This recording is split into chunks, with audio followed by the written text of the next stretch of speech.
You're going to need a daisy, a cardstock of your choice, and a pattern paper of your choice. Now the pattern paper that I chose does not have an up and down, and I would suggest not doing an up and down for this because you're going to actually twist everything around, so you really won't have an up and down card.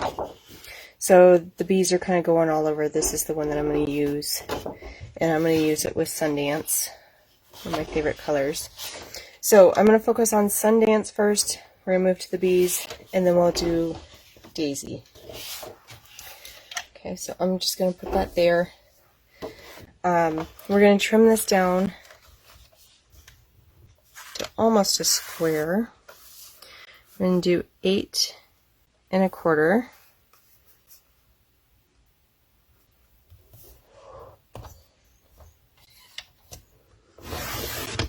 by 8 1/8.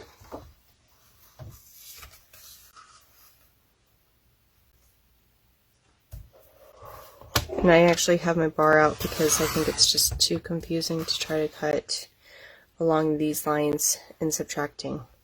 Let me move my light for you guys. That may be, you can actually see my measurements. Okay, maybe that's better. You don't get quite so big of a glare up here. So that was an 8 1/4 and an 8 1/8. Okay, I'm going to put that aside. The rest are scraps. You can use either for this card or you can use for another card. I'm going to go ahead and just trim 1/2 inch off, which is a zip strip.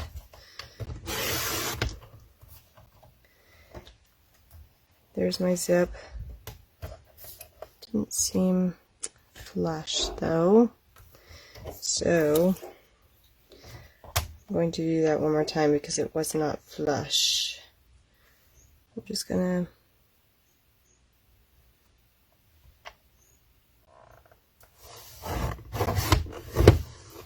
that was a rough one. Okay, I'm going to use the other side of this, I think.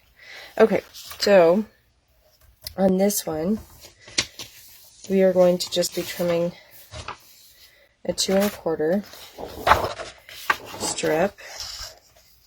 Yeah, I do want this side. 2 1/4.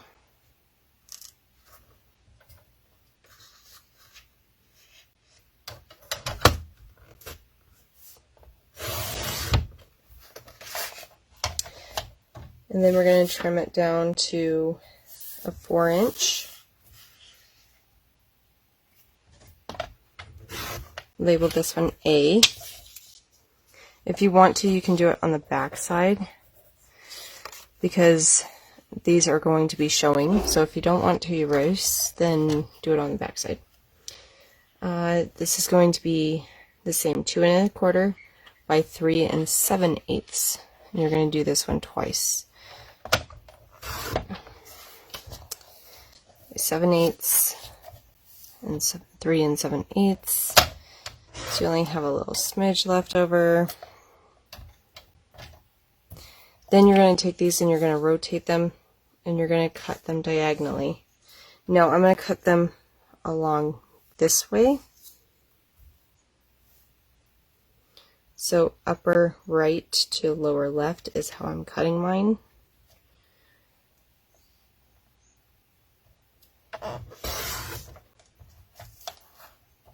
Okay. One is B, one is C, doesn't matter which one. You're going to be the same. And then you want to do this one the same way. So I did upper right to lower left. I'm going to do the same on this one.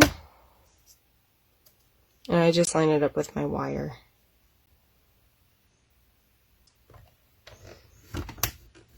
And if you have a really dull blade, first of all, I don't recommend a dull blade, but like me, I have a very dull blade. I have another one on the way, but hasn't gotten here yet. So I'll just have a little corner missing on mine. That's okay. You're going to label this D and E. Now, if you don't want to trim it like that, you can always draw a line, measure a line, and cut it with your shears. Okay, so there's that. Now, we're going to take our big sheet of paper, a 12-inch, again, and it's going to be another 2 1/4.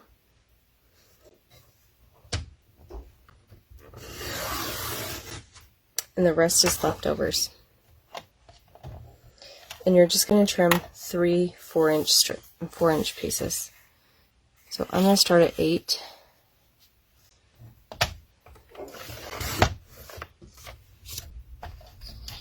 And then go down to 4. And that'll give me 3. All of these are going to be labeled F. And these are going to go in the inside of your card. So you actually get 3 sentiments with this one, the inside sentiments anyway. You get 3 inside sentiments, 1 outside sentiment with this card. So that's all you do for the pattern paper. 2 inches on Daisy. The rest are going to be leftovers. This is for the inside sentiments of your card. This is going to go on your pattern paper that we just cut that we labeled F. So this is going to be 2 inches by 3 3/4. You'll need 3 of these.